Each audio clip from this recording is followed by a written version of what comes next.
আসসালামু আলাইকুম, কেমন আছেন সবাই? কাছে কিংবা দূরে যে যেখান থেকে আমার এই ভিডিওটি দেখছেন, আশা করি সবাই ভালো আছেন। আমরাও আলহামদুলিল্লাহ ভালো আছি।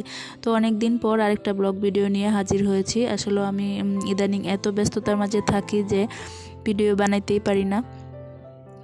মানে অনেক ব্যস্ততার মাঝে আছি, নানান ঝামেলা। তো যাই হোক, অনেক দিন পরে আবার আরেকটি ভিডিও দিলাম। তো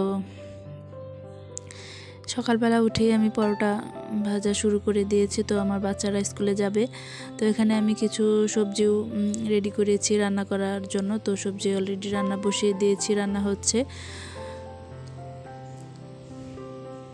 তো ইদানিং আসলে এত গরম পড়েছে, রান্নাঘরেও থাকা যায় না। রান্নাঘরে মানে ঢুকলেই শরীর জ্বলতে থাকে।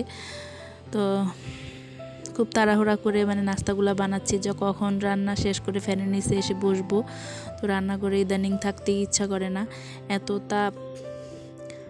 তাপমাত্রা দিন দিন বাড়তেই চলেছে।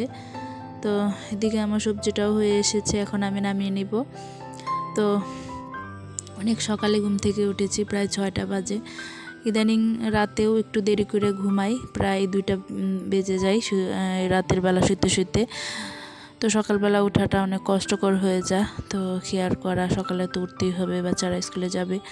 তো আমরা যারা গৃহিণীরা আছি তাদের তো আসলেও যেটা কাজ থাকে এটা তো আসলে করাই লাগে, এটা তো আর অন্য কেউ করে দিবে না।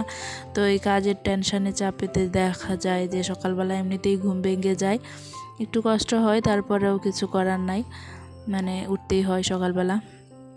তো কথা বলতে বলতে এদিক দিয়ে আমার আমটাও আমি পলে নিয়েছি, ভর্তা করব। তো একটা আম অনেক বড় ছিল, তো এই আমটা দিয়েই মনে হচ্ছে যে অনেকটাই এই আম হয়েছে।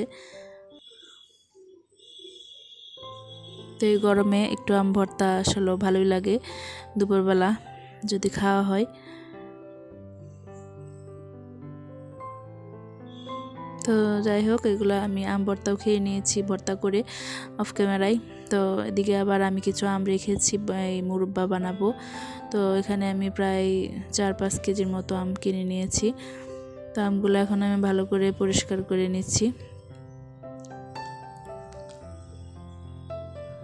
তো আশেপাশে বিল্ডিংয়ের কাজ হচ্ছে, এত শব্দ কি বলবো, বাসায় থাকাই যায় না। তো এদিকে আবার আমি একটু চুনের পানি দিয়ে আমগুলা একটু ভিজিয়ে রেখেছি টকটা যাওয়ার জন্য। তো আমার যেটা বলতেছিলাম, বাসার আশেপাশে ড্রেনের কাজ চলতেছে, তো অনেক শব্দ হচ্ছে। এদিকে আবার ওই পাশে আবার বিল্ডিংয়েরও কাজ চলতেছে। তো চতুর্দিক দিয়ে অনেক শব্দ হয়, সারাদিনই কেয়ার করা এই মাথায় ধরে একদম, এত শব্দ। তো যাই হোক, হয়তো আরও 1-2 মাস লাগবে এই শব্দগুলা, পরে আবার ঠিক হয়ে যাবে, কারণ এই বিল্ডিংয়ের কাজ শেষ হওয়া পর্যন্ত এটা থাকবেই, কিছু করার নাই।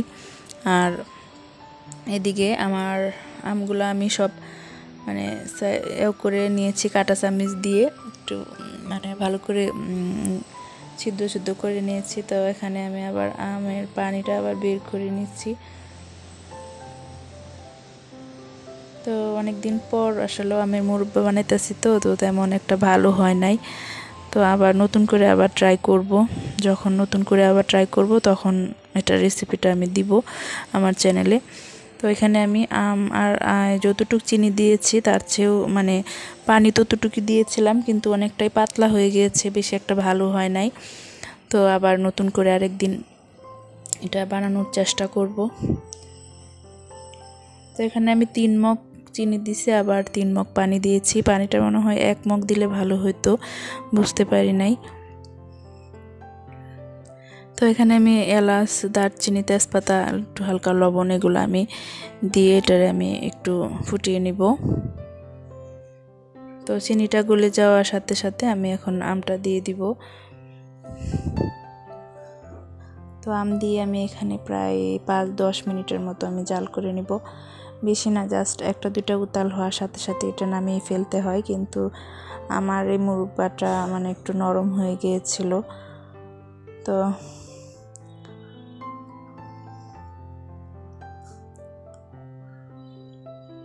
যাই হোক, আমাদের জন্য দোয়া করবেন, আমরা যেন সবাই ভালো থাকি, সুস্থ থাকি। তো আমি আসলেও ভিডিও ঠিক মতনই দিতে পারছি না, আমার নানান ব্যস্ততা যাচ্ছে। তো একটা চ্যানেল আসলেও মানে যদি রেগুলার ভিডিও না দেওয়া হয় চ্যানেলটা আসলে ডাউন হয়ে যায়। তো আমারটাও এরকমই হয়েছে, আমি আসলে রেগুলার ভিডিও দিতে পারছি না। তো আমার চ্যানেলটা অনেকটাই ডাউনের দিকে চলে গেছে। তো চেষ্টা করব আবার রেগুলার ভিডিও দেওয়ার জন্য। তো সবাই আমাদের জন্য দোয়া করবেন। এই আমের মুরব্বা বানাইতে বানাইতেই সবার কাছ থেকে বিদায় নিচ্ছি। আবার দেখা হবে নতুন একটি ব্লগে। সবাই ভালো থাকবেন, সুস্থ থাকবেন। আসসালামু আলাইকুম, আল্লাহ হাফেজ।